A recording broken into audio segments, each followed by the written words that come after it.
I'm Shannon. And I'm Holly. And this is a Girls Gone Curious podcast, where we talk about things that make us curious.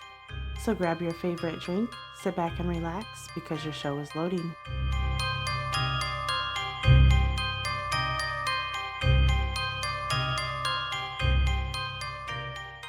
Today's episode includes the following trigger warnings: mentioning topics of psychological abuse, sexual assault of children, animal abuse, the death of an animal, grooming, substance abuse, gambling, coercion, suicide, and murder. This podcast is not suitable for children. Please listen with care. We do apologize if we say any of the names or places wrong in today's case. This week's true crime category is vigilantes. So let's get into it. Vigilantes can mean different things to different people. These next two episodes are cases in which we believe that the criminal was the vigilante. When legal authority failed to save the victim or victims, these people stepped in, believing they were doing the right thing. In our first episode, which is this episode, I will be telling the case of Clark Fredericks, a man who killed not only his abuser, but a piece of shit that abused little boys for years. This one's a big and heavy one. So pretty much strap in your seatbelt and ride this fucking roller coaster and... Yeah. For this case, I want to mention this now instead of at the end of the episode. Clark Fredericks did publish a book where he talks about his life leading up to the murder and his life after.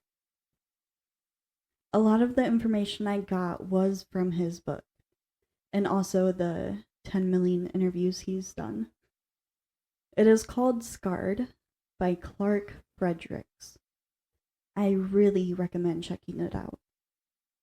He also has done many interviews, and a lot of them you can find on YouTube. And he also has his own podcast on YouTube called Free Like Me at Clark Fredericks 3309. And on this podcast, he does a lot of survivor stories. In the 1960s, children would begin growing up with the concept of stranger danger. It really became predominant in the 1980s and 90s. When you see a strange person or a strange person tries to talk to you, you run or yell, taught to pretty much get away from this stranger ASAP to find a trusted adult. However, what are you supposed to do when a trusted adult that is a family or close to family assaults you?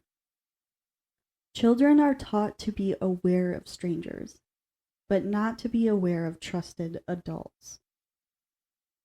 About 90% of child sexual abuse is perpetrated by someone they know and that is trusted by the family, which is crazy to me. Mm-hmm. Clark Fredericks was born in Still Waters, New Jersey in 1965. He is one of 3 children of Robert and Joanne Fredericks. Still Waters is a small, very rural town. As of 2020, there are just over 4,000 residents living in Still Waters. So, I mean, it's not like a huge town. It's not like a big town, but it's not like a super small town. Yeah, it's still pretty small for... Yeah. As of 2020, only being 4,000. With a river nearby and a lake, most kids would spend their time fishing or swimming. In the late 60s and the early 70s, many children had a lot more freedom than most kids now. You could ride a bike without a helmet, play with fireworks, hitchhike, and even go out all day wandering around town without your parents knowing exactly where you are. Now, I'm not saying that kids don't do that now, but it's not as common anymore. At least I grew up with strict rules. Not saying everyone did, though. I can say that you didn't with your shit skiing. Yeah, we didn't. I mean, we had rules, of course, Yeah. but it wasn't. We were latchkey kids, so Yeah. because both parents worked, so we both got off the bus, you know. So. Mm-hmm. Well, and phones are so big now that Mhm. like your parents usually know where you are. Right. And some parents have the Apple tracker and all of that now. Yeah. So usually parents are always wanting to know where you are nowadays. Yeah. Back then you pretty much just said, okay, go have fun, play outside. And they could be fucking 3 miles away down at a friend's house. Yeah. Anyways, many predators back then and now use this to take advantage of children. Unfortunately, Clark was one of them. I do want to say there is a lot to his childhood and his life before the murder. So it's going to be a while before I even get to the murder. There's a lot of history to get through. Yeah. Clark was born with a hole in his heart, so he couldn't necessarily do all the things that other kids could do. A normal cold for him could result in a long hospital stay. So already, he was not necessarily the same or fit in with other kids. Not saying that he didn't fit in, but he felt like he was an outsider. At the age of 6, in 1971, he would have a major surgery to fix his heart. Doctors monitored him since he was born, and when he turned 6, doctors gave his parents an ultimatum. There was a small window of opportunity to operate on him. 2 months before the surgery, his family would spend weeks in Florida to get away before the operation. Also to keep Clark away from any sick children at school. Because he really couldn't afford to get sick. Once back to Stillwater, they would immediately begin packing once again to spend at least 1 month in the New York Mount Sinai Hospital. Clark later said that he was terrified.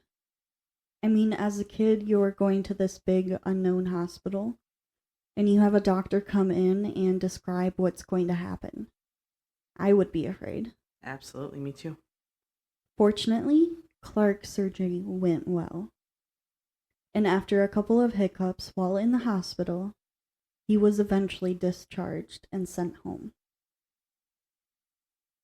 Since the surgery was an open heart surgery, it left a big scar on Clark's chest. He would call it his zipper scar, which I hear a lot of people call it that. Yeah. His parents were very proud of him for being brave and going through with the surgery and doing his best in the aftercare. Clark would later say at the time of the surgery and the recovery, he would try to hide the pain and basically put on a big boy face. Though he wasn't able to do it all the time, when he would, it would be in hopes to ease his mother's worries. He hated seeing his parents worry or anything like that because of him. Clark's parents wanted him to be proud of his scar. They thought if Clark showed his scar to other people, he would become more used to it. So all their family and friends would go up to Clark and ask to see his scar in exchange for a quarter He would agree and just go along with it, with what his parents wanted. One of the days his parents were having a big get-together, which happened a lot. Clark went inside his home to get a drink and watch some TV. This was a couple months after his surgery. While in the house, a man named Dennis Pegg walked into his home. Pegg was a very well-known policeman in Stillwaters. Everyone would say he was a nice guy. Growing up, Clark looked up to him and thought it was so cool to know a policeman, often looking forward to hearing the crazy stories that he would share. Peg would go over to Clark and ask him where everybody was, and he would just tell him, outside. Before heading outside, Peg would sit down next to Clark and ask him to see his scar or a quarter. Clark agreed and didn't think anything of it because everyone was giving him quarters to see his scar. Peg would then ask if he could touch his scar for $1. Once again, Clark didn't think that Peg would have any other alternative motive and said sure. With his shirt raised, Peg would run his fingers down his scar, then slowly below his scar, asking him something along the lines of, "Has your stomach hurt from the surgery?" while rubbing his hand on his stomach towards his pant line. Clark answered no, assuming that Peg was just worried about him. At the time, Clark was still only 6 years old. So no 6-year-old is going to believe a trusted adult really had an alternative motive other than just being worried. After touching his scar, Peg would tell Clark that he can't tell anyone about this. It was their secret, and if he told them, they wouldn't be able to be buddies anymore. Clark would promise not to say anything, afraid of losing this friendship between them. This would be the beginning of the years of grooming and abuse Clark would go through because of Peg. Dennis Pegg was a piece of work. And I will say, I'm not saying where he's born. I'm not saying where he's from because I really don't give a fuck. Right. He was just over 6 feet tall and about 250 pounds. If you do listen or read Clark's book, you will notice a pattern of him always calling Peg's hands big, meaty fingers. And this is because this became ingrained in his head, constantly remembering Peg's big fingers. Peg was a family friend of the Fredericks. Peg often went over to their house for dinner and to hang out. Like I said earlier, they had a lot of get-togethers. Clark's dad owned a restaurant, so on Sunday nights he would host meals. With a decent amount of land, they were able to host parties and also hunt in their backyard. Peg would also often come over to hunt on their land. So pretty much he was always over. Mm-hmm. Almost everyone knew Dennis Pegg. He was really into helping the community. Bullshit. Mm-hmm. Pretty much any club that existed in Stillwaters, he was a part of. Aside from working as a sheriff officer at the county jail, he was also a leader of the local Boy Scouts. Shocker. Yeah.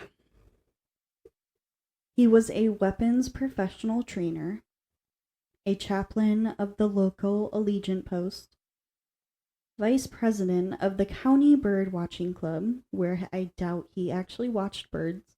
Yeah. probably just another guise for... Yeah. Served as a nature guide, was a trail angel on the Appalachians, part of the historian board, a member of Boys Town, and a member of the Kiwanis. Side note, and I believe this is my only side note, because everything else is pertaining to this case. Mm-hmm. The Kiwanis Club was founded in Detroit, Michigan in 1915. It is an international volunteer service organization dedicated to improving communities and serving children worldwide. Their mission is to improve the world one child in one community at a time. They engage in building playgrounds, stocking school libraries, raising funds for scholarship, and more. Their headquarters is now located in Indianapolis, Indiana.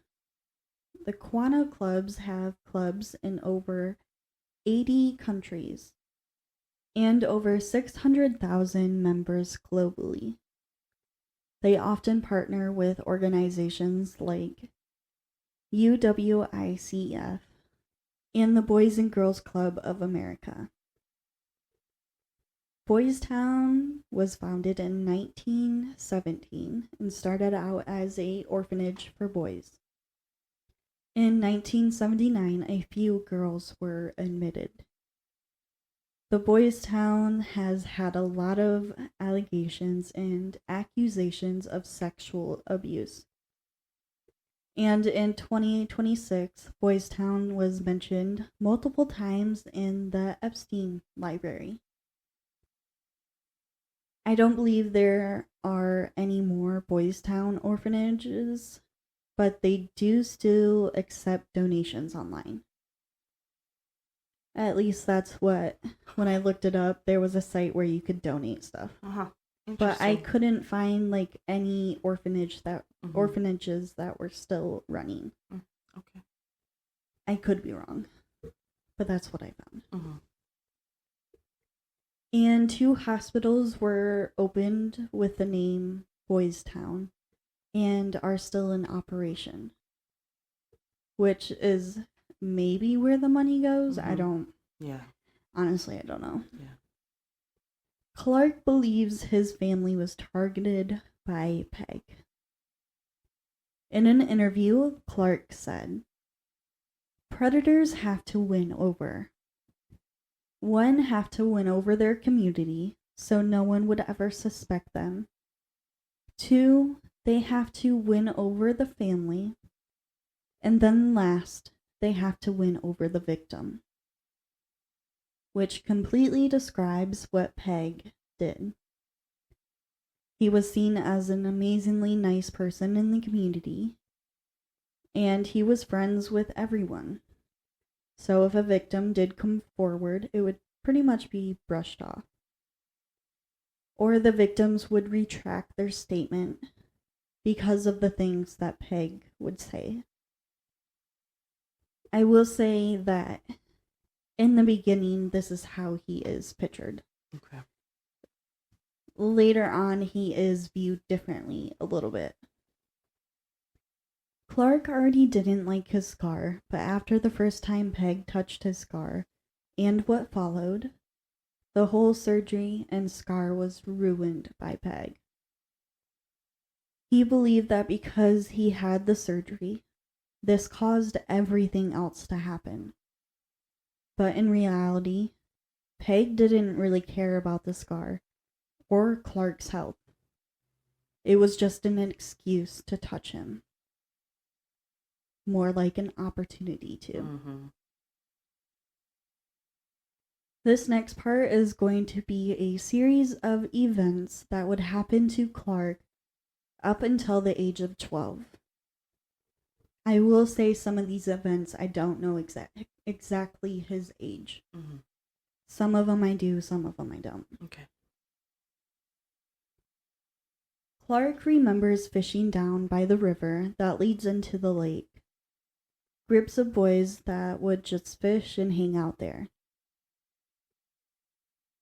At one of the spots near the dam, they would always catch sunfish. You didn't really need any bait to catch them, just throw in the fishing hook and they would bite. Usually, him and the other kids would just throw them back into the water. Although they were edible, they were extremely small, so you'd need a shit ton to just feed one person. Sometimes when they were fishing, Peg would join them. At the time, no one really thought anything of it. He was a sheriff, and kids loved him. He had a gun and a badge, which I believe especially boys, younger boys, thought that was cool. Oh, yeah, absolutely. While there, he would tell the kids that the sunfish was worthless and proceeded to kill the sunfish. He would either run them over with his truck tire, stomp on them to death, or hit them with a rock until they were dead. He would also tell Clark and the other kids, "That's what you do to things that are worthless." At the time, Clark didn't really understand why Peg would do this, other than believing he just really hated sunfish. Later on, he realized it was just a scare tactic and just part of Peg's game to gauge their reactions. And of course, anytime after doing this, he would remind everyone to keep it a secret. Peg not only fished with kids at the river, he would also be at all of the boys' baseball games. He would pretend to be there to cheer the boys on and watch the game, when in reality, I think we already know what he was really there for. Once the game was done, he would go around and touch and grab the boys' shoulders, telling them they did a good job and had a good game. And no one really questioned it. No one would question him being at the games or even watching kids on the playgrounds. He was in so many clubs and was a law enforcement himself. Also, the Boy Scout meetings would take place in the elementary gym. So once again, no one questioned him when he was there. One year for Christmas, Peg was invited over for dinner at Clark's house. While there, he would drink a shit ton of eggnog and give Clark a Christmas gift. While Clark was in Boy Scouts, he was given a hunting knife. So for Christmas, Peg got him a knife sharpening kit. Peg would spend almost the whole night with Clark, teaching him how to sharpen it. And I believe it was like a stone sharpening clip. Oh, okay. Around 9 years old, Peg would invite Clark into his pickup truck, using the promise of beer and funny stories. At the time, Clark thought this was one of the coolest things.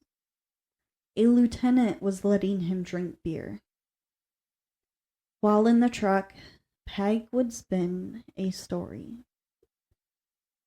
In an interview, Clark tells the story Peg told him. One of my friends just brought an old farmhouse, and there was a desk. Old desk left behind. So I started going through the drawers, and there was porno pictures. You want to see some? Clark would agree, assuming he was going to be seeing sexy or naked pictures of women. Peg opened his pocket, because he wore the type of cargo pants that had multiple pockets, and pulled out Polaroid photos. While looking at them, he just started giggling, saying, "Oh, these are a riot. Here." All the photos Clark was shown were close-ups of young boy genitals. Want to reiterate Polaroid pictures here of children. That he apparently found in a desk. Bullshit. Peg handed Clark picture after picture, saying, "Aren't these funny?" All the while his hand was on his knee. Clark would ask Peg, "Where's all the women, Den?" He would just respond with, "Oh, those must have been in the other drawer. Next time I go over to that house, I'll open the other drawer for you. But look at these. Aren't these a riot?" When Clark thinks back to this incident, he believes that this was just a story Peg made up, believing that Peg was actually the one who took the photos. A lot of the time when it was just Peg and Clark, Peg would pretty much do something that would cause them to have to go to his house. Saying something along the lines of, "The fish aren't biting here, so let's go over to a different area." Then he would proceed to fall in the water or mud and say he has to stop at home to change his clothes. But once there, Peg would offer Clark a beer. This would happen often. Pretty much Peg trying to get Clark used to going over to his house. Peg lived up a long driveway that sat by itself, away from watching eyes. There were some houses that sat at the bottom of the hill, but none where his house sat up on top of the hill. It was a 2-bedroom, 1-bath, and overlooked the elementary playground. I don't know exactly when this was, but it was sometime after Clark started going to Peg's house.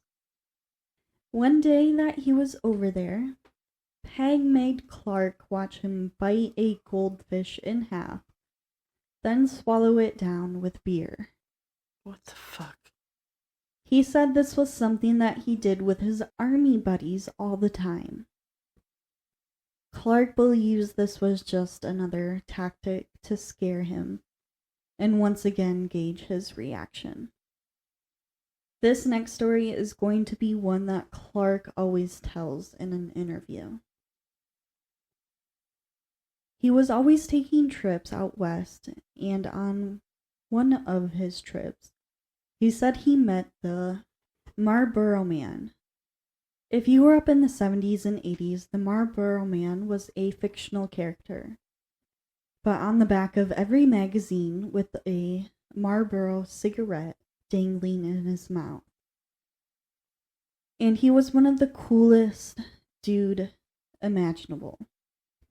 Dennis took the coolest, machoest guy in America and told me he met him on a trip and he was gay. He said it didn't bother me in the least. He was such a great guy. We hung out for 3 days and had dinners and just spent a lot of time together. So, and again, he would say this has to be our secret. Don't tell anybody about the Marlboro Man's gay. He confided that in me. I don't want the secret getting out. It's just like I said, nothing is ever as it seems with a predator. And so what's he doing? He's taking the machoest guy in America, fictional character, but machoist, and making him gay and trying to gauge my response and trying to normalize it. Peg would spin stories like this all the time to Clark, And it makes me question if any of them are true, partly true, or most likely all lies. Years would go by, and Peg would continue to groom Clark, bringing him over to his house, giving him beers, show him porno pictures, and spin stories. Clark would say that he had the power to make you feel like you were something special and like an equal. Clark would also say, so he's invested years of grooming, and at some point you have to initiate more touch. That's why I see people tussle a young boy's hair, and it just sends a chill down my spine. 'Cause to the normal person, it's like, oh, cute little Billy, you know. But to a predator, they need to initiate touch. And that little tussle of hair is going to go to a pat on the thigh, is then going to go to a wrestling match.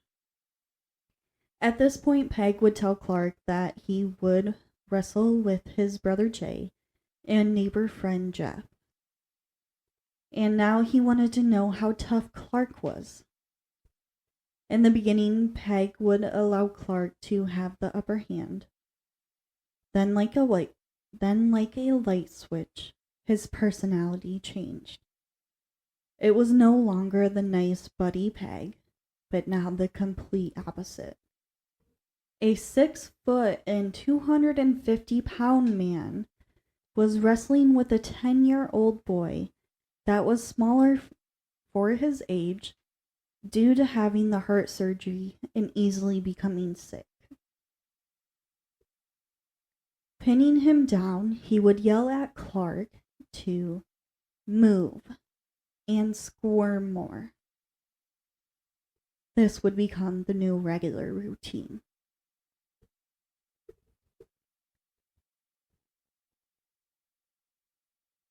At around 11 years old, there was an incident that Peg called bumping logs. Without getting into too much detail, pretty much Peg would grind himself onto Clark until getting off. And at some point, Peg would also perform oral sex on Clark without consent while Peg would get himself off again. For a while, Clark wouldn't go over to Peg's house after this incident. Not until he was 12 years old.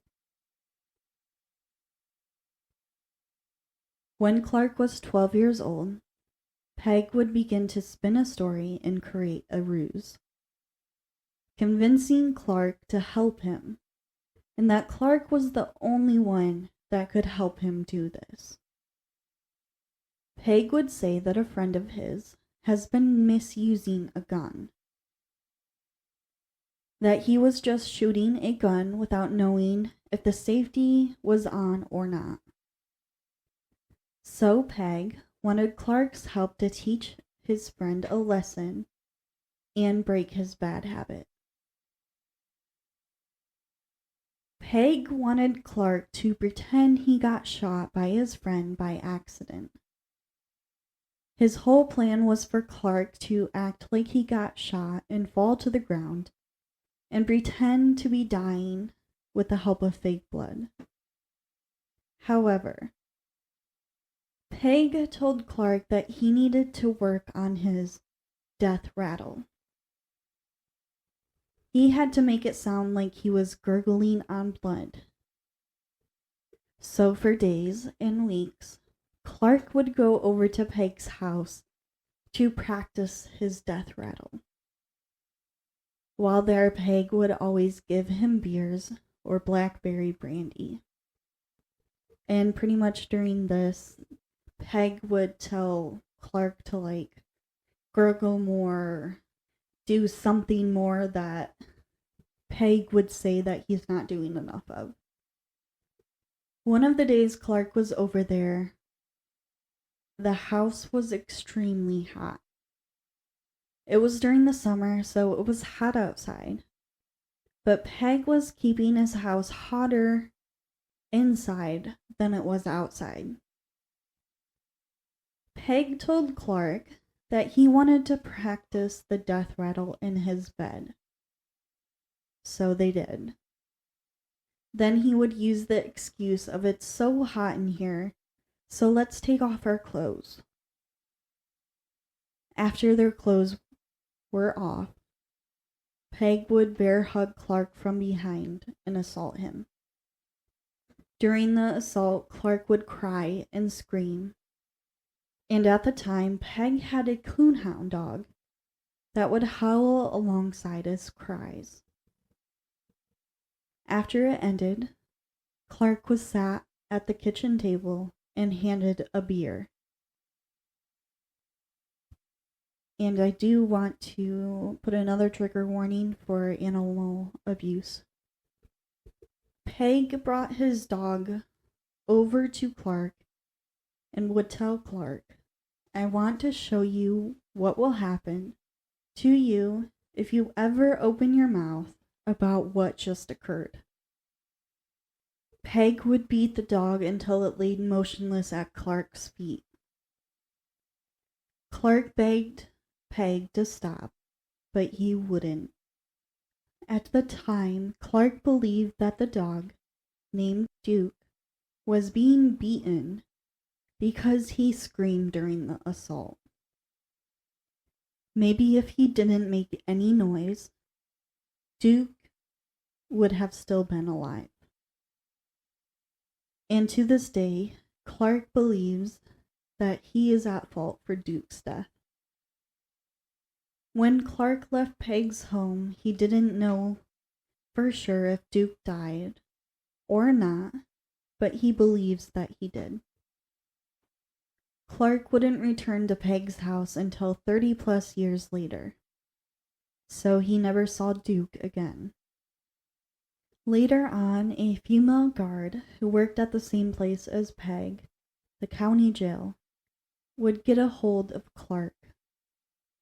She remembers Peg coming into work one day, just distraught about the death of his coonhound, Duke. All the workers said that they felt bad and gave Peg's hugs for his loss. And now she is just horrified to think that Duke actually died because of him. So it's not Such a piece of shit. It's not like officially confirmed, but it's like kind of confirmed. Yeah, sounds like he. Yeah. Fortunately, he died that day. Yeah. Clark was also contacted later by a man who stayed with Peg when he was 17 years old. For 6 months, he lived with Peg because he had nowhere else to go. Around this time, Clark believed he was 7 years old. This man said it was the most bizarre 6 months of his life. He remembers Peg having a coonhound puppy, and when the puppy peed on his carpet, like puppies do, Peg beat him. He beat him so badly that they had to take the puppy into the vet to save his life. This would be the same dog, Duke, that Peg would beat 5 years later after he assaulted Clark. Clark would say in an interview, I feel Duke and I were the only two in that room who had humanity. That day would change Clark's life forever. He believed that if he talked about it, it was reliving it all over again. So he would never do that. He would bury the secret so deep until it exploded. Clark would later say, besides the tactics that Peg used to instill fear in me, one reason why I didn't speak up is because I thought Peg was untouchable because he wore a badge. Yeah, unfortunately. At some point after getting home, I don't know if this was the same day, a couple days later, or weeks later, but Clark does tell his father about the ruse. He didn't mention anything about the assault or what happened in that house. Just about what Peg wanted him to do to teach his friend a lesson. Clark's father immediately said, "No, you're not doing that," and wanted to call Peg himself to tell him his son wasn't doing any of it. But before his dad could call, Clark insisted that he would tell Peg himself that his father said no to helping him. Basically, he wanted a reason why to never have to see Peg again.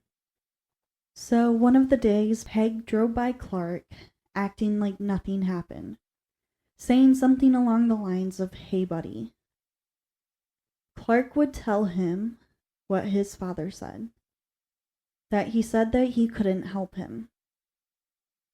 Peg would start cussing and yelling. Clark would assure Peg that he only told his father about the ruse, nothing else. But that didn't matter. Still yelling and swearing, Peg would drive away in his truck. And yeah. Sorry, go ahead. And this would happen with like Peg still sitting in his truck the whole time. Like he was just like driving, and I don't know exactly where they were.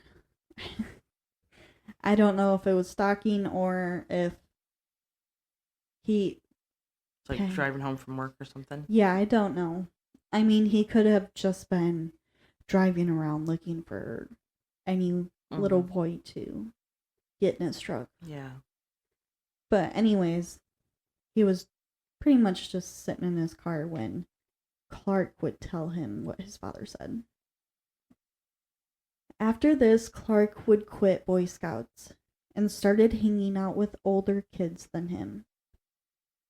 There are multiple actions he did in his youth that just screams for help. Personally, even as an adult, I believe he was still screaming for help. Whether or not he would admit that is a different story. Right.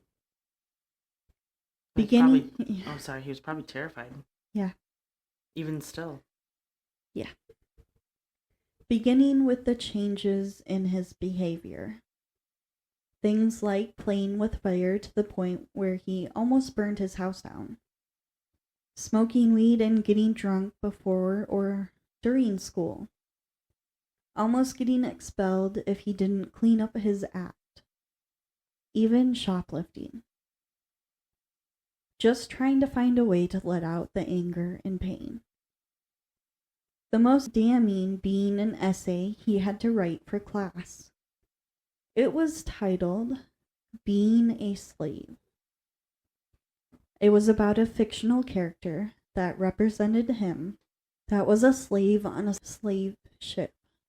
A man that was a slave with him attacked and assaulted the main character. But in this ending, he fended off his assaulter with a steel bar, saving himself. The teacher for this class would just give him an A and told him to use more paragraphs next time.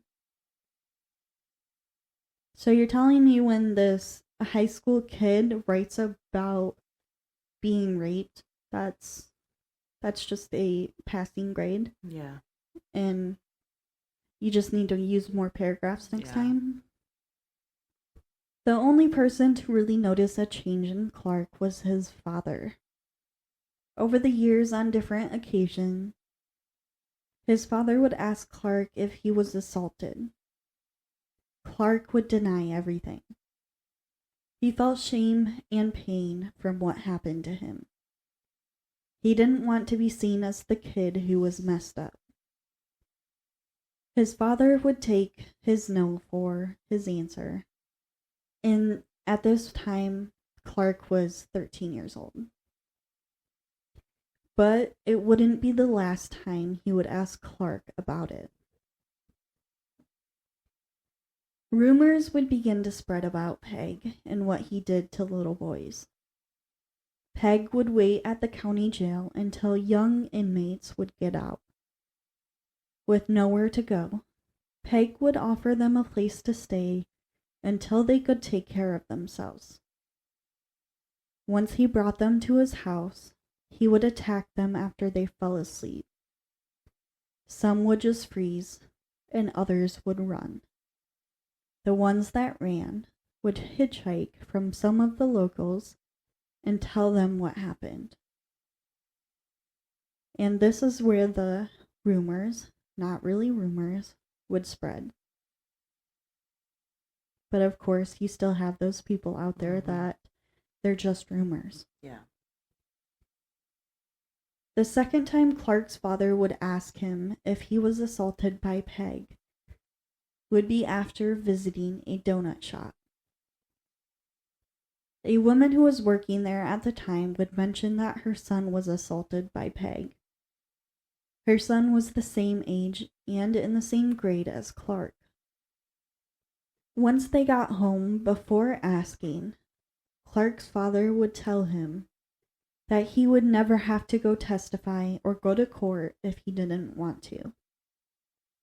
Along with saying pretty much, he would take care of it for him. At this point, Clark wanted to tell his father, but just couldn't. He knew that if he confessed to his father would have killed Peg. And he couldn't live with that. He wanted Peg dead, but not at the cost of his father's life or freedom. Later on, Clark would say, "I feel better that it was me instead of my dad." Clark would get into Northeastern University. Even without trying in high school, during all those times of drinking and smoking, Clark still was passing with B's and C's. He would begin college in computer science, which is what his father studied, and eventually he switched it to business, where he really excelled. 4 days a week, he would spend all his time studying, and the other 3, he would party. And when I say party, I mean he would pretty much get blackout drunk. While in college, he would meet a girl named Lisa. He describes Lisa as a bubbly, outgoing person. When Clark was studying in the library, Lisa would just show up and start talking to him, saying many things and finally asking him if he talks. I would like to say that the rest is history, but unfortunately, with all the pain Clark was going through, they would only stay together for about 6 years. Lisa was ready to move on to the next chapter, like getting married and having kids, but Clark wasn't. Because of what he went through, he wasn't able to open up to Lisa intimately, in the emotional way, not sexually. Lisa would often notice that Clark would go somewhere in his head, just staring out into blank space. And of course, he just played it off as nothing. Even though the relationship ended, Clark would think of Lisa all the time throughout the years. After graduating college cum laude, he would return home. He would first start working at his dad's tire business, but then quit not long after. Clark felt like he couldn't stay at one job or be in a relationship for too long. It would be fine when he started, but at some point he would always begin to feel trapped, and feeling like he was trapped brought him back to the moment of the assault. Also, at the same time, he dated different girls, but it would never become more. He'd break it off before he could feel trapped. To him, it also didn't feel right being with another girl when he was still thinking about Lisa. Multiple times throughout the years, Clark thought about contacting Lisa, but he could never actually do it.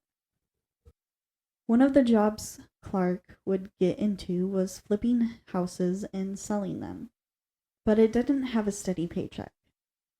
So in 1995, Clark would join his brother in a tire automotive business, which was not the same as his father's business. It was a completely separate company. Surprisingly, Clark would stay working with his brother for the next 16 years. And when he wasn't busy working or working out, because he was a pretty much gym rat, Clark would begin to go gambling. He always felt like he needed a distraction from life, always looking for his next high, always trying to seek some sort of enjoyment in his life. If it wasn't found from drugs, sex, or alcohol, he would find it in gambling. The first time he went to the casino, he won not only once, but twice, even though he had no idea how to actually play poker or blackjack.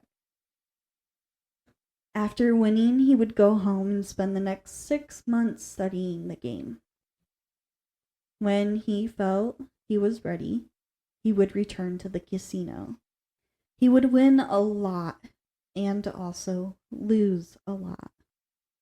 He would become a regular at a lot of the casinos and would get the special treatments, like the free dinners and free stays in the suites. Because, I mean, that's how they trap you. It's like, here, spend some money, and then, like, come back next weekend, and you can stay in the suite for free and spend more money. Yep. His gambling got to the point where he started believing in superstitions, trying to rationalize why he lost a certain time. Was it because he stepped on a crack in the road? Or was it because he didn't step on all the cracks in the road? Clark would only go to casinos on the weekends, when he could drive out to the bigger cities with bigger casinos like Atlantic City in New Jersey. And soon enough, this wouldn't be enough. So that introduced sports betting. He would bet every day at a sports bar, and somehow a person that knows a person would introduce Clark into the mob. When I say this guy has had a crazy life, this guy has had a crazy life. Yeah. I don't really know how it works, but from what I understand is that he would begin betting through the mob. And I don't really want to look it up, Right? because I don't want to go deep into how the mob works, because I don't want to even... With all this betting, Clark was racking in money. At his house, he would hide his money in a briefcase along with other places. He would also have just poker chips everywhere. At some point, he knew he had to start putting about the $250,000 somewhere. And someone told him that as long as he deposited money under $10,000, he wouldn't be flagged by state or federal tax authorities. However, IRS would get a hold of Clark because they believed he was money laundering. And along with the IRS, Homeland Security was also getting a hold of him. Clark worked out a lot and liked having muscles and being big. At some point, people began calling him the Arnold Schwarzenegger of New Jersey. However, Clark was taking steroids to do so. And a buddy of his basically hooked him up with drugs that were being sold on the black market. Although he didn't use his real name when buying them, he would still use his home address. Pretty soon he would get a letter in his mailbox with it addressed to his fake name. They pretty much told him if he gave them what he had, they would just give him a warning, since it was the first time this happened. And of course, Clark did what they said. And then it was just pretty much forgotten. Mm-hmm. After the IRS figured out that Clark wasn't money laundering, it was all figured out. I don't know exactly what happened, if he had to pay back taxes or not, but it eventually worked out. But this isn't the end of it, because Clark was still involved with the mob. At some point, Clark's luck began to run out, because he became $20,000 in debt. Clark would call them up and just ask if they would be able to roll it over into next week, when he bets again. Instead of taking the $200,000 debt, he would make more bets in hope of winning it back and then some. He wouldn't. He would become $77,000 in debt to the mob. Eesh. And pretty soon after, the mob would begin calling him, demanding the money. Clark would tell them that he doesn't have the money. He had other bills and other debts he was paying on, like the ones at the casinos. He would call his connection to the mob and tell them the best he could do, pay in installments, about $500 a month. Do you think the mob accepted this? No. No, they did not. Calling almost every day, if not multiple times a day, they would threaten Clark, along with telling him it would be better if he would just go rob a bank. If he got caught, he'd spend some years in prison. But if they caught him, they threatened to do much worse. It got to the point where they would call his family. And Clark just told his father and brother just to tell them that it's his business and he's going to figure it out. Clark wasn't running from anything, but was trying to work something out. Then, for some reason, all the calls just stopped. But this didn't make him feel any better. He would always keep a gun in his truck and a bat in his office, making sure to check all his surroundings before leaving home or his office. After months of no calls, he would get a call from them, with them just saying 4 words before hanging up: "You're a dead man." Months go by and nothing happens.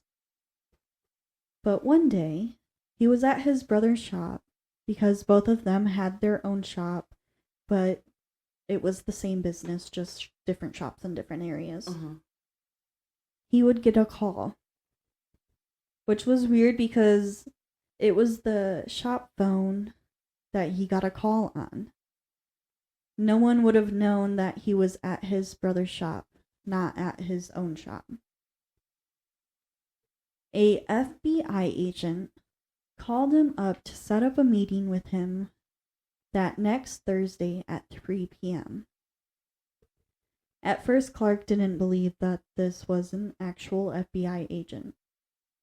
But sure enough, that next Thursday at 3 p.m., Clark pulled into his shop and the FBI agent was there. He would tell Clark that an informant of a big crime family told them that Clark had a hit out on his life. They would say that if he was to wear a wire the next time he meets or talks to the mob, they would protect him. Clark would deny this offer and tell the FBI that it was his problem and he would figure it out. The agent would give him his card in case he changed his mind and left. From what I know, the mob wouldn't contact him again after this. So I don't really know what happened. Yeah. But I'm assuming maybe they were planning to take out a hit and then everything else happened and they just decided to drop it. I don't know. In 1998 or 1999, when Clark was 33 years old, his 69-year-old father would die. Before his death, his father was suffering from strokes and organ failure. He was brought home on hospice. When Clark's father was on his deathbed, he would ask Clark one last time if Peg assaulted him. His father would also confess something to Clark, and it makes me believe that he knew his son was assaulted without Clark actually confessing about it. In the end, all Clark was able to manage was a "I hear you, Dad." If you do want to know what his dad told him, you can find it in Clark's book, Scarred. At 45 years old, Clark would stop into a Quick Check before heading to work. A Quick Check is basically a convenience store, with some of them having gas stations. I will say the one that he stopped at was just a convenience store.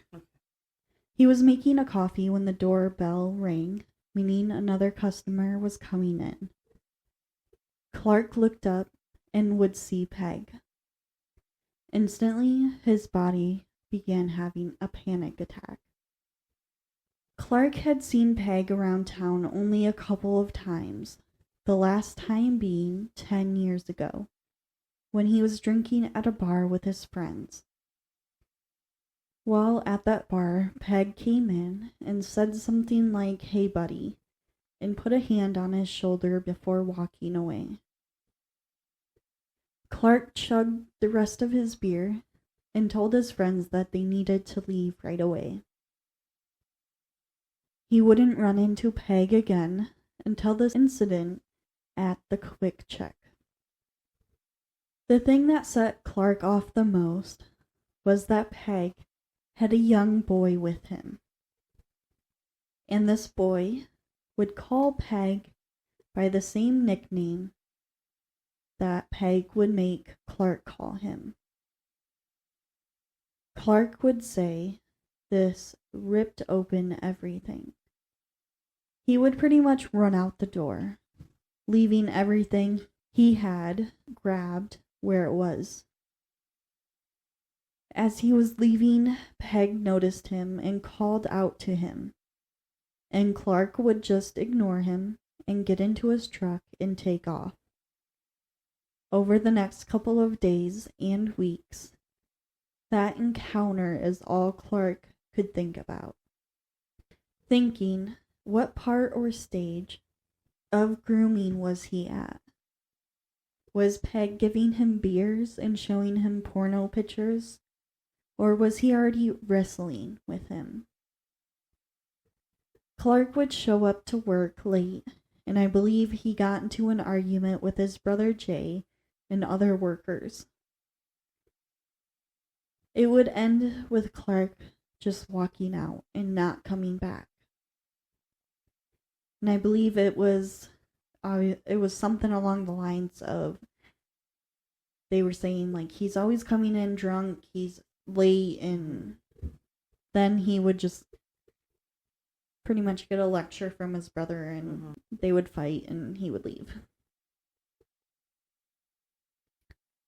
Clark had no coping skills, so in his free time he would take cocaine along with whatever else he could get his hands on. Taking one drug wasn't enough for him, so he was taking multiple drugs along with drinking and whatever the fuck else he was doing. Partying, having sex, anything to get his mind up. Thinking about it, The next thing that was set Clark off was a man he saw on TV. At the time, Jerry Sandusky trials we're starting. If you don't know, Sandusky was a piece of shit coach that worked at Penn State. He was a child molester. Clark would see him on TV, getting out of a car with a smirk on his face, and it just set him off. He seen Sandusky as Peg. While in his room, he would begin swearing and spitting on the floor and pacing. June 13th, 2012. Clark spent the day drinking with friends while secretly taking drugs. You know, like make an excuse, oh, I gotta get something for my car, and go line. Yeah. At some point, he was planning to meet up with another friend that owed him money. Instead of having him pay back the money, he was going to have this friend, Bob, power wash his cedar siding. Before meeting up with him, Clark decided to stop by the local Italian restaurant to pick up some food. While there, he came across a man who cheated him out of a motorcycle and money. This man was supposed to take Clark's motorcycle and turn it into his dream motorcycle. So Clark brought his motorcycle to this guy's shop and also gave him $33,000 to do everything he wanted. Damn. Well, this man not only took his money, but also sold Clark's motorcycle before ditching town. He would bring this to the court and try to file a lawsuit, but to this day, Clark still hasn't seen any money from this man. So, when Clark saw this man at this restaurant, eating dinner with his family, we can only imagine how pissed off it made him. Yeah, I'd be livid. Yeah. Clark wouldn't do anything physical, but he would confront this man and tell them that he owed him money and that he's a real piece of work.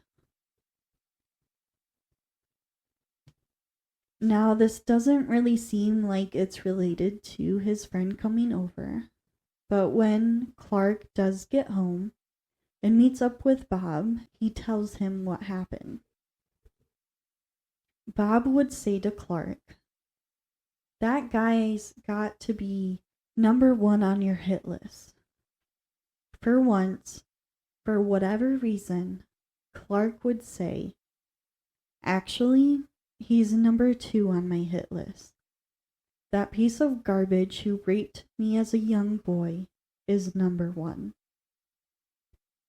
This would be the first time in 33 years since the assault happened that Clark would physically tell someone about it.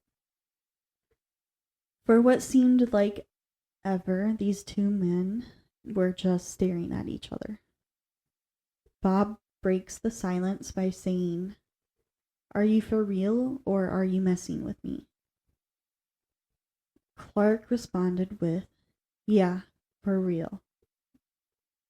The rest of the conversation, Clark would tell him who it was, when, and where, when Bob asked him, telling him that this man still lived just a few miles from his home.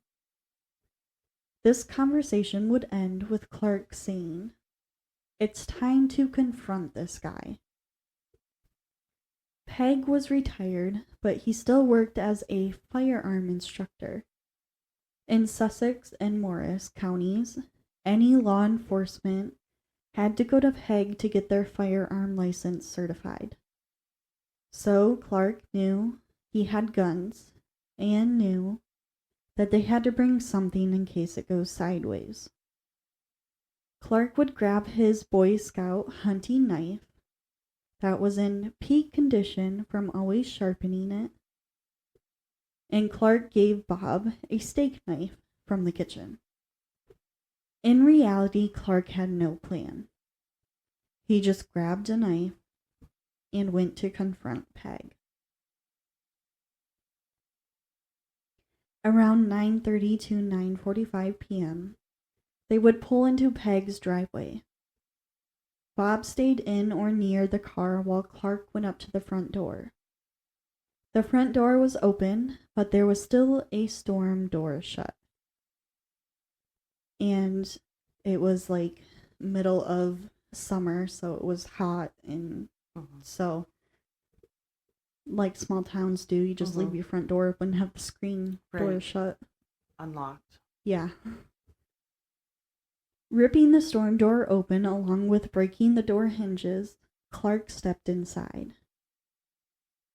The only thing that Peg would say is, "Hey, how are you?" And this would be pretty much his last words as well, too. This is when the face of the person Clark hid from the world would come out. Clark would tell Peg, "Hey, how am I? Let me show you how the hell I am." After saying this, Clark would attack Peg. They would get into a gruesome, bloody fight. There was slashing, punching, and stabbing.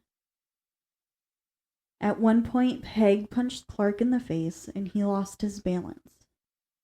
Clark grabbed Peg's shirt while bringing the knife down to stab Peg as he was falling.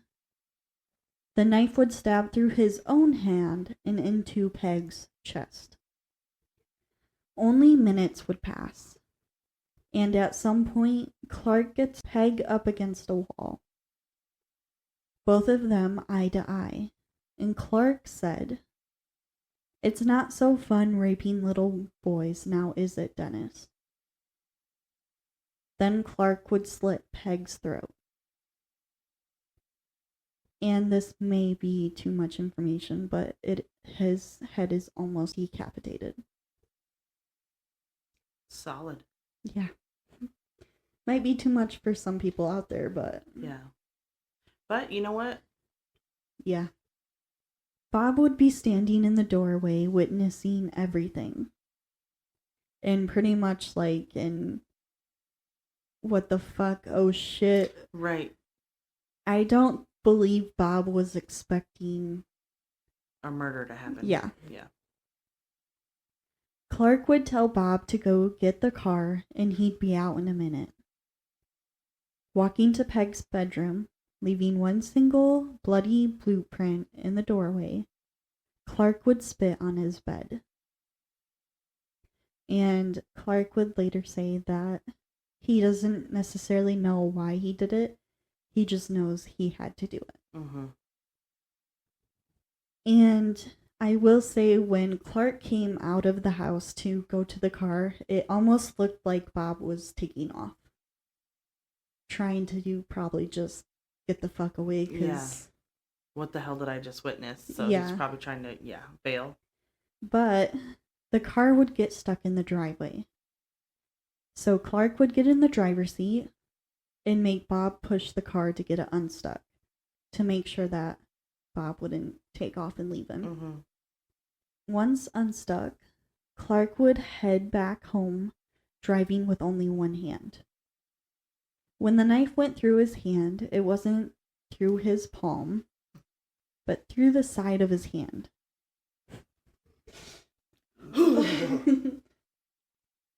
Entering in between his index and thumb, and exiting through the other side by his pinky. Yeah, oh my gosh. So, you can only imagine how much he was bleeding along with the blood from the crime scene. Once home, his main thought was just to stop the bleeding. He grabbed some paper towel and duct tape and wrapped his hand, because duct tape fixes everything. While at home, he would ask for his friend and his girlfriend at the time to come over. Not his friend Bob. I believe I think Bob just took off. Yeah. Because, I mean, he just fucking witnessed. Yeah, and he's probably like, either one, doesn't want to say anything to the cops, or get wrapped up in it because he might be thought of as an accessory. There's all kinds of things, but yeah, I get it. Clark knew his life was over. Asking his friend to wake up his 80-year-old mother because he was still living at home, they did. Clark told his mother that he killed Peg. She would ask why, and he would tell her because of all the things he did to little boys and kids in this town. His mother would just ask, still, why you? And his mother didn't know about the rumors about Peg. Okay. I believe Clark's father kept everything from his mother. And another thing that his mom said, which I thought was very fitting for this case, she would ask Clark who he thought gave him the authority to play Stillwater vigilante, which I thought was very fitting for this case. But Clark couldn't even tell his mother that he was raped by Peg. Even after everything, he just still couldn't. Clark's mom had this whole plan of going Bonnie and Clyde with him. She was going to clean up all the blood, and they were going to run away to Florida. So while she was cleaning, Clark took a Xanax and went to sleep. While asleep, his mother called Clark's sister, Holly, to tell her what happened and that she needed to come over and help. Holly would call her counselor to talk about this, and her counselor would then call the police to do a welfare check on Peg, in case there was a possibility he was still alive. And after this, it wouldn't take long for police to show up at Clark's house. When Clark woke up, he would look out his window and notice cops surrounding his house. Many of them were hiding behind cars, trees, and rocks, preparing for anything to happen. There were anywhere from 12 to 20 officers. And I mean, rightfully so, there's a gruesome murder, and you don't know all the details. Right. You don't know what Clark has at his house, if he has more weapons or... Right. Clark would later say in an interview, "There were 2 deaths that day. The life I had been living up to that point, I could never go back to living the way I was, and I literally thought, I forfeit the rest of my life. I'll either kill myself or spend the rest of my life in prison. I forfeit any healthy, happy life just to put an end to his reign of terror." And all the kids he saved. With cops surrounding the house, they would use a loud horn to tell Clark to come out of his house. And at this point, his mother was outside with all the cops. And she really only had one thing on her mind. She would say, "What are the neighbors going to think?" Yeah. She's worried about what the neighbors are going to think about Clark. One of the cops would respond with, "Ma'am, I don't really give a damn what the neighbors think." With no way out of this, Clark would walk to the front door. Right before walking out, Clark would call out to God asking, "Let one of these guys kill me when I step out." Stepping out the front door, Clark would tilt his head back and stretch his arms out to the sides and just wait for the gunshot to come. It never did. It would be actually a person who knew Clark that would arrest him, and this person was somewhat of a friend of Clark's. While putting him into the car, he would tell Clark to pretty much just keep his mouth shut. Going to the police station, Clark believed he was going to be their number one enemy. He just killed one of them, a policeman. But that wasn't how he was treated at all. While in a holding cell, the first person to visit him would be Lieutenant Howie Ryan. The first thing that Howie would say to Clark would be that he has to apologize. Clark couldn't understand why, but then would understand once he explained that they knew for a long time what Peg was doing. But they had no evidence or victim statements to charge him. After Howie left the room, Clark would first feel like, cool, a lieutenant was on my side. But then anger would set in. The fact that they knew but did nothing, and the fact that he just wrecked his life to stop this. Then lastly, he would pretty much just think whatever. What happened already happened, and it wasn't going to change anything. So pretty much just went through like the 5 stages of grief. Yeah, within like a very short period of time. Yeah. Howie would come back in and tell Clark, this isn't a whodunit, but that doesn't necessarily mean your life's over. My detectives and detectives from prosecutor's office are in another room waiting to interrogate you. If you go in that room and open your mouth, you could potentially destroy the rest of your life. I'm telling you right now, go in there and exercise your Fifth Amendment right, request a lawyer, and stay shh. Keep your mouth shut and stay quiet. Clark would pretty much respond with that he doesn't have a lawyer. Howie would tell him that he would take care of that. Howie proceeded to leave the room and call one of the best lawyers in town to get a retainer. And this lawyer, George Daggett, would fill one out and send it over ASAP. Although George was the one that sent over the retainer, he wouldn't be Clark's lawyer. Clark would interview many lawyers. And I don't know why George was never picked. Mm-hmm. I don't know if he was never interviewed, or I don't know exactly what happened. Mm-hmm. And he doesn't know exactly what happened. It just didn't happen. Mm-hmm. Out of the lawyers he was interviewing, one who was only focusing on bailing him out of jail, which, cool, bailing out of jail. Right. What's next? Right.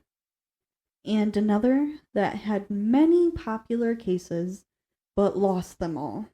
It wouldn't be until a man named Dan Perez came to him. Clark felt like he was a good person and told Clark that although it may be hard, he believed he had a valid defense.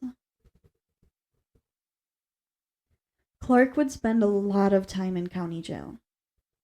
He started out in a suicide cell and went through a lot of psych evals, like ink blots.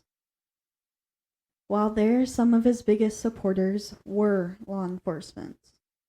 When Clark would ask for something that was allowed in the cell, they would usually bring extra, like extra blankets or pillows for him. Guards would also come to his cell and tell him that they never worked with Peg, but did hear all the rumors about him. Clark would say that he doesn't remember the amount of times he stabbed Peg, but I know it's up there in numbers. I can only imagine. Yeah. He only knows what he was told. Clark said that he wasn't in control of his body at the time. It was like an out-of-body experience. Although he killed someone, he didn't necessarily feel regret, saying, I don't view Dennis as an innocent person or human. He would also say in an interview, what happened in that night was horrific. In his house was horrific. And it wasn't anything to sit back and rejoice over. It was bloody, gory, horrific event. Pretty much, Clark is saying he doesn't regret it, but it's not something he thinks about all the time because it was pretty much just trauma added to trauma. Yeah. Also, while awaiting trial, victims of pegs would come forward. Clark would have mixed feelings about this. On one hand, it was helping his case. But on the other hand, all these people were victims. And of course, you have the townspeople and what they thought. There's the majority of the town that had Free Clark stickers on their bumpers. Like, pretty much like the day after he was arrested. Then you have the other and older people. Like the ones from the Historian Club that were pretty much a bunch of old grandmas that just couldn't believe Peg would do something like this. They would also say things along the lines of Clark was just a drug user and an alcoholic, so you can't trust anything he says. Okay, but what about, even if that was the case, what about all the other victims? Right, that are coming forward. Yeah. They don't exist. Apparently. Once he gets out of the suicide cell, he gets sent to a certain tier in county jail. It was supposed to be like a tier where pretty much pedophiles weren't allowed. Because that floor was pretty much for pedophile killers. I gotcha. Okay. But somehow pedophiles would get let in. Yeah. Accidentally. Yeah. Accidentally. And Clark believes it was just to pretty much poke the bear. Try to get him to do something. Yeah. While there and in prison, he would write most of his book. And if you want to hear more about what his prison and jail life was like, you can read about it in his book. He talks about how cellmates would get away with smoking, how he would help people in jail write to people when they couldn't, and a lot more. For the first 3 years in jail, he would be looking at first-degree murder. After the prosecuting side also did a psych eval on Clark, they would offer a plea deal of second-degree manslaughter if he pleaded guilty. Both the defense and prosecutor side worked together to lay everything out. The psych evaluation on both sides would be almost the exact same, which I find crazy because normally that's not the case. Usually they're complete opposites. The prosecutor side was saying that passion provocation fits Clark better. Also saying that the problem was that Clark was a decent human being. And now Clark was looking at a 5 to 10 year sentence instead of life. Clark would be able to sit down in front of a judge and everyone else and finally be able to tell his story through a statement. The statement is on YouTube if you are interested in watching it. Personally, for me, it was hard to watch. He tells pretty much a lot of what I mentioned about his childhood, when the grooming began, and when the assault happened. He also makes a statement about the fact that a close family member was also assaulted. This would be his brother Jay. He wouldn't say his brother's name, but his family knew they were talking about Jay. Yeah. Clark also mentions another victim of Peg's. His next door neighbor that Jay and him were close friends with, Jeff. And I mentioned him earlier. While still in high school, him and his brother would find 23-year-old Jeff dead. He committed suicide. What I think was the hardest for me was that this big man was trying to make himself small, curling into himself while stuttering, trying to get through his statement. After finishing, he got up to be escorted out, and the whole courtroom, which was packed with family, friends, and locals, stood up and clapped. They clapped not for the fact that Clark murdered someone, but because of the trauma he went through. And when the guard that was escorting him at the time brought him back to his cell, pretty much, the guard was like,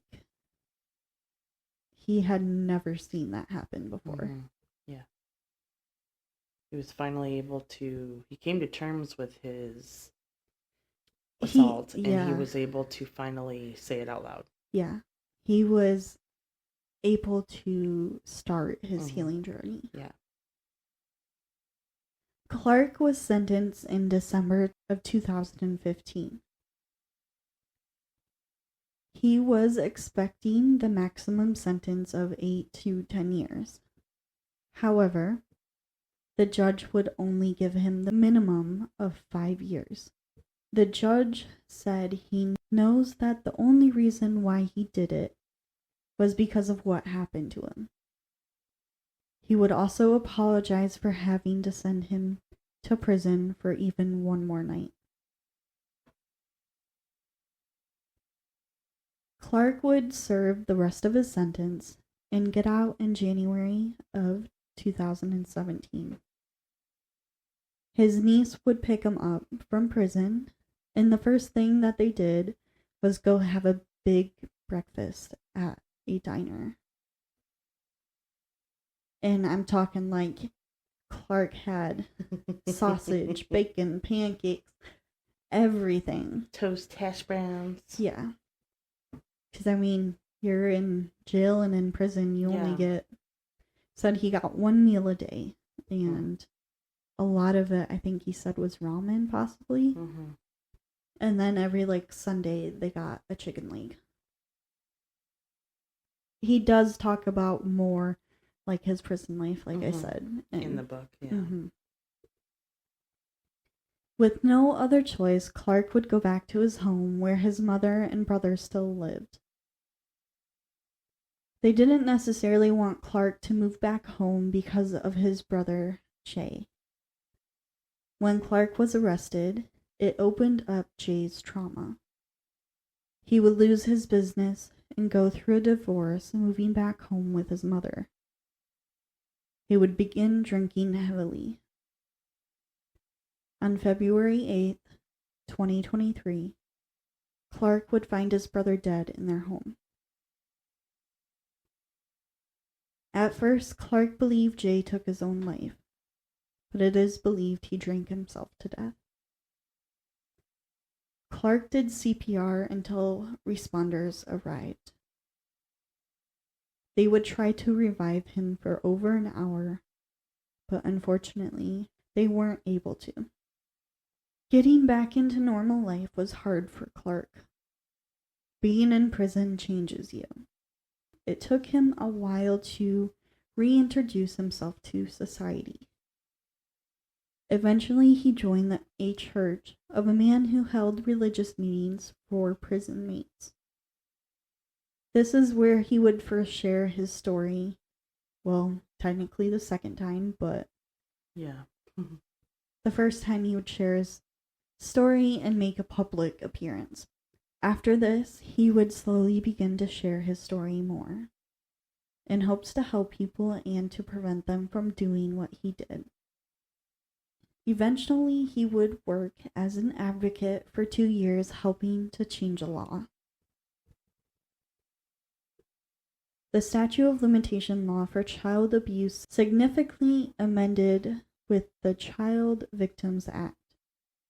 This change would allow victims of child sexual abuse to file lawsuits until they turned 55 or within 7 years from the date they became aware of this abuse, whatever comes later. Previously, this law only allowed lawsuits until the age of 18. Statistically, victims don't talk about abuse until the age of 48 to 52. What took so long for this law to pass was the 2-year window after the law passing, where any person, no matter their age, could file a lawsuit against the abuser. So once the law was passed, for 2 years after it was passed, anyone could file a lawsuit, no matter the age. Then once the 2 years ended, it would go to the age 55 or when you became aware. The biggest fighter against this law was the Catholic churches. They would say that if this law was passed, they would go bankrupt, saying, "Your sons and daughters' parochial school will go out of business if this law is passed." Because, fuck victims. Who cares if they've been assaulted? Yeah. I really hate. Whoa. But these churches were also always constantly saying, "Oh, we're here for the victims." No. Oh, bullshit. Yeah.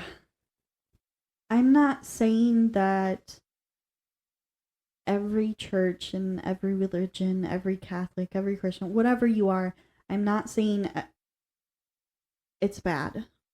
There's good. There is good.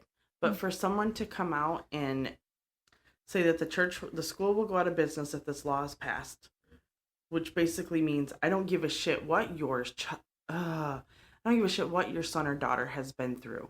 We have to think of the school as a whole, and the school being in business is what's more important. Basically, they're saying they don't give a fuck about what your child went through. And yeah. It just... I'm going to marinate on that for a second because I'm about ready to fucking... Yeah. It sucks that the bad a lot of time, to me, outweighs the good. Absolutely. And that really sucks. Mm-hmm. Because I know there is good out there. Absolutely. But honestly, we wouldn't be here if there wasn't bad. True. So, True. after helping pass this law, Clark would go on to become an assistant chef at a restaurant that knew his family. His life was pretty much back to normal, but he still felt like something was missing. His solution was to either get a girlfriend or a pit bull. I mean, you can get both. Yeah. But he didn't want to start a relationship with a new girl if he was still thinking about Lisa. To keep this simple, Clark would message Lisa with a lot of courage. He would type out a message, delete it. Type out a message, delete it. Type out a message over and over again. But eventually he sent it, and they would begin to talk again. After talking for a couple weeks, they agreed to meet up in person over coffee. Lisa believed their relationship ended because he didn't love her and couldn't commit to her. The real reason was because of his trauma, and he wasn't ready at that time. But when they finally met up, Clark proved to Lisa that he still loved her. If you want to know how, you can read his book. But I will say that they do get back together, and I believe they are still together today. I also do want to say that Clark he's still in northern, I think, New Jersey. Mm-hmm. He still advocates for child abuse. And I don't know if he's still working as a chef or not. But I do know he has the podcast. I don't know if that's his full-time job or that or not. But I do know he's doing interviews like crazy. I don't know what else he's doing. He might mention it in his podcast. Don't know. He might not want to share everything he's doing. So. Right. Yep, exactly.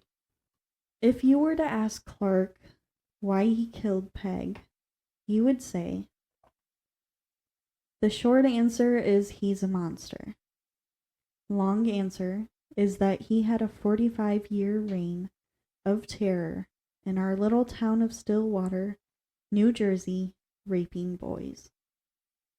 Clark tells his story in hopes that it will help people and prevent them from doing the things that he did. He said, "You don't heal from trauma by adding more trauma. You don't heal from sexual abuse by murdering someone. It's not how you heal." His main thing is he hopes that he will help people not do what he did and instead talk about it and get help. Mm-hmm. Because when you murder someone, it's pretty much you have to be willing to throw the rest of your life away. Right. So I have quite a few mentionings. Peg did have a security box full of letters. These were dated 10 years before his death. So in his mid-30s, he wrote 14 letters. 13 of them prosecutors believe were for victims. In these letters, there was sayings like, "Pray for me if you can. I tried my best, and I thought we were family." Normally when someone puts things like letters into a safety deposit box, it's for when a person is dead. So a lot of people thought this was weird, because if he was dead, why would he be saying, "Pray for me," and all the other things? What did he want people to pray for? Probably in hopes he can get in heaven? Yeah. Or something? I don't Right. fucking know, but he's a piece of work, and to me, it seems like in those letters, he never actually apologized for what he did. Doesn't sound like it. And I don't think he talked about what he did. He just kind of went it in a roundabout way of saying, like, "Pray for me," and then... Well, and trying to do another guilt trip. Well, I thought we were family. Yeah. One of Peg's friend's wife was a secretary for the sheriff's office, and she sat through all the meetings. It is believed and estimated that Peg has over 100 victims. And some of them would never be able to tell their full story because they couldn't handle the trauma. No. A woman named Kathy would tell Clark after everything that happened, something she witnessed. And this happened a lot after he was sentenced, released, and stuff. And I think even when he was in prison, people would contact him that were victims or knew someone who was a victim and tell him about it. It could be just to try to relate and get understanding of each other, maybe. Yeah, or maybe like, yes, what you did was wrong, but because of you, I can sleep. Yeah. Or something like that. So, in the summer of 1972, Kathy was 6 years old at a local farm that boarded horses for people. While getting her riding gear, she walked in on Peg kissing a young boy that she believed was 11 years old. Peg yelled at her to get out and not to say anything to anyone. Not listening to Peg, she ran to an adult and told them what she saw. The stable runner would come over to confront Peg, and Peg would say something along the lines of, "Who are you going to believe? Basically him or the 6-year-old kid." The stable runner did end up evicting Peg and his horse from this stable. The boy with Peg was his nephew. Peg's nephew did commit suicide. and it is believed because of the sexual abuse from Peg. There was also images of many young boys found on Peg's computer. Michael, another victim of Peg, would also get a hold of Clark and tell him about the abuse.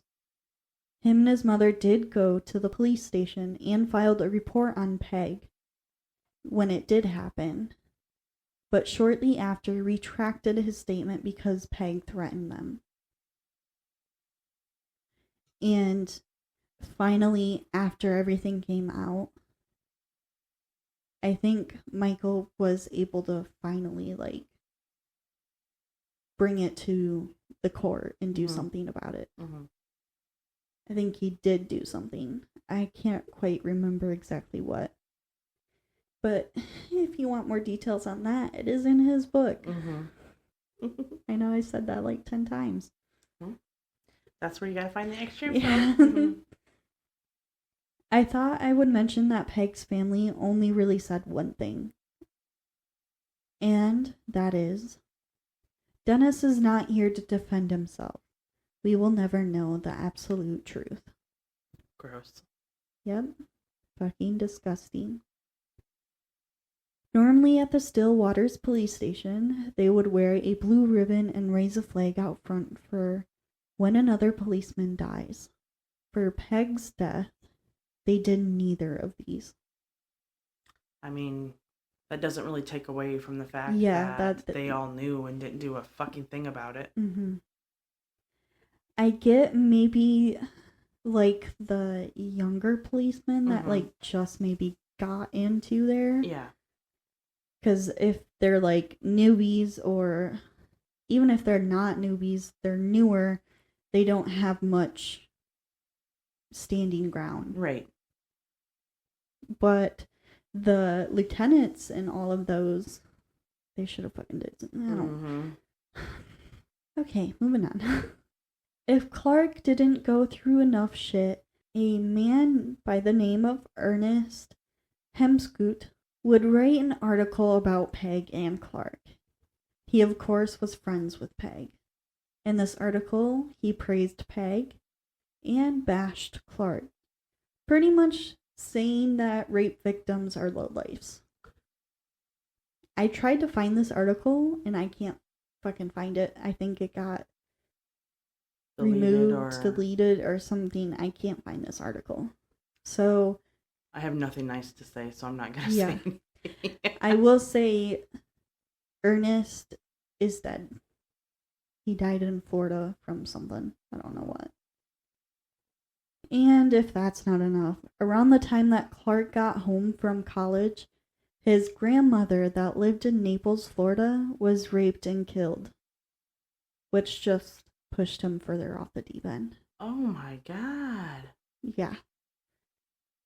Yeah, to say that Clark has had a life, he has had a life. Yeah. Thoughts, question, or are you just processing it right now? Still processing. That's a lot. Yeah. We kind of already talked about, from personal experience, people knowing someone is a piece of shit and not doing anything about it absolutely enrages me. And especially individuals who have the power to do something about it and don't, because one, they don't have evidence, and two, no victims have come forward, which is bullshit, because a victim did come forward. Yes, he recanted his statement. I don't give a shit. You can still continue an investigation on that. Yeah. And they could ask him, were you threatened? Do you feel, there's all kinds of things, and I'm looking at the years that this happened, and it's okay, so it's not like it was, not that it's okay, but I know there was a lot of, you don't say anything, because we don't want to look this way or that way, or we don't want to be looked down upon. Fuck all of that shit. And literally, probably all they had to do was get a search warrant, probably for his computer, his place, because he had pictures on his computer, and then he had all those fucking Polaroids. That's what I was going to say, Polaroids too. Obviously the Polaroids are from, either he bought those Polaroids or he created them himself. And I believe it's the latter. yes. And a lot of the Polaroids and pictures on his computer are believed to be his nephew. And what pisses me off about Peg's family is he literally assaulted his nephew, and they're still saying, oh, well, he's not alive to defend himself. You know what? Neither is your nephew, because that stupid fucking piece of shit was abusing that child. Mm-hmm. And you're... It just... it has me thinking, how many more pieces of shit in that family? Right. Are there? Are they just like him? Is that why they're... Yeah. Like, oh, well, he's not here to defend himself.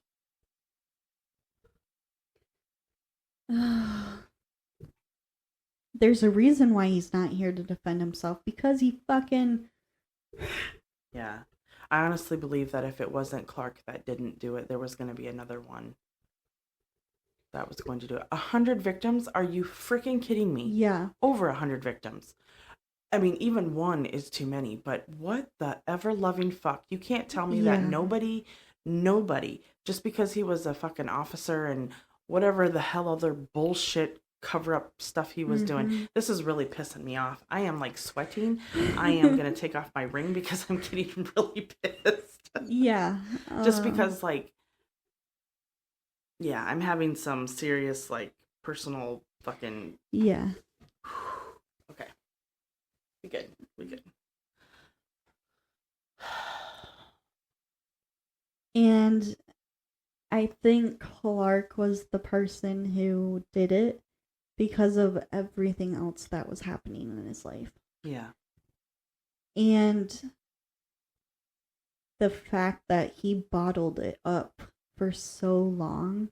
Yeah. And then to witness this piece of shit with another young kid, knowing what he does to kids. And I believe it was mainly boys. I don't know if there was any girls involved or not, but I'm not saying there was. I'm not saying there wasn't. So right. That's why in some of this case, I said kids, because don't know. I don't know, and I don't want to assume. Right. Something a little bit lighter regarding this story is, I just find it absolutely like a haha moment in regards to not that Clark was having to pay the mob, but that he even...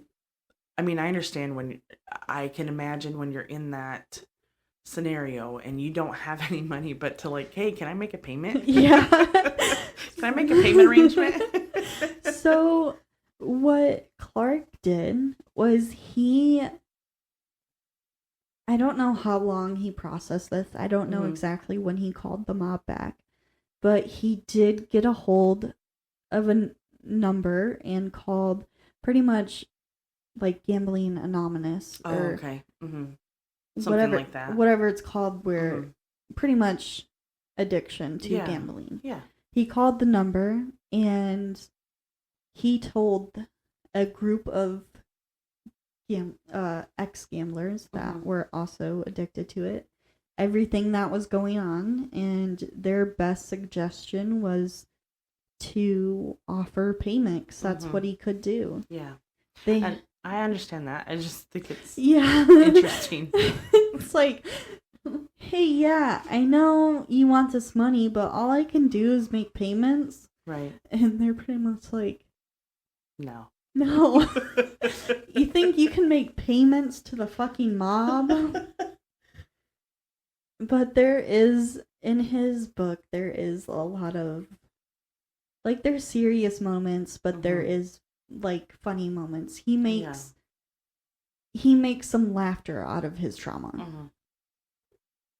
Which I feel like a lot of us have to do in order to cope with it. Yeah.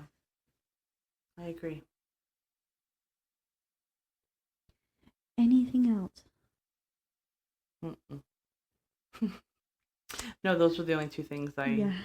Yeah. Because there's not really any, like, There's nothing left what open. ifs. Yeah.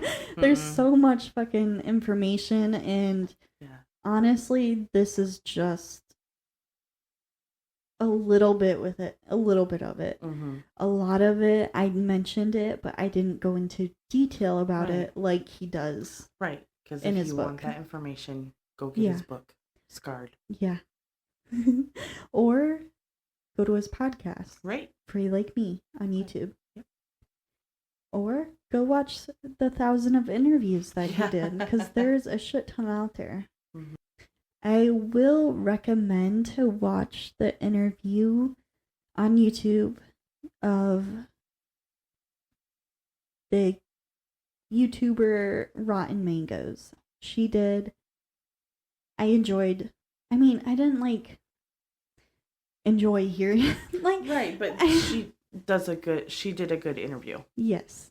She did a 2-part series, and in the second part, she does bring in Lisa, and they talk. Like, it's her, Clark, and Lisa, and they all talk about pretty much.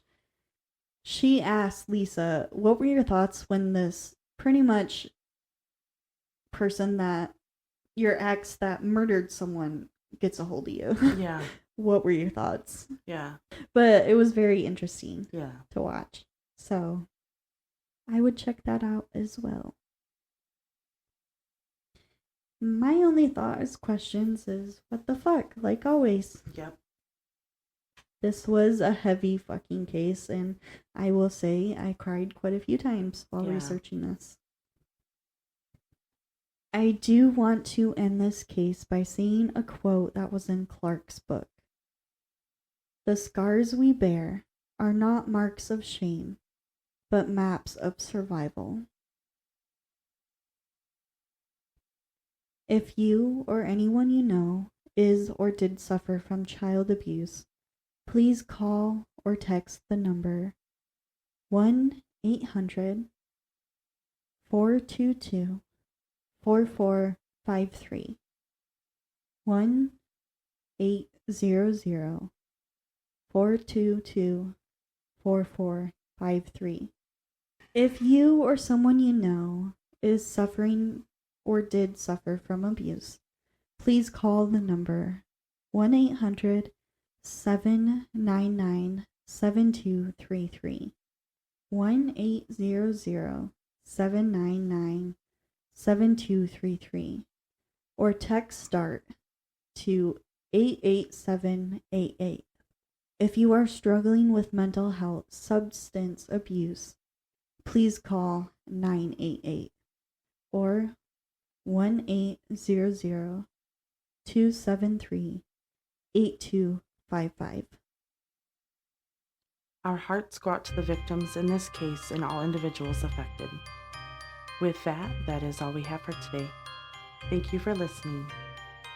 If you like our podcast, please hit that follow or subscribe button. If you have any questions or comments, you can always find us on Spotify, YouTube, TikTok, and Instagram at Girls Gone Curious Podcast.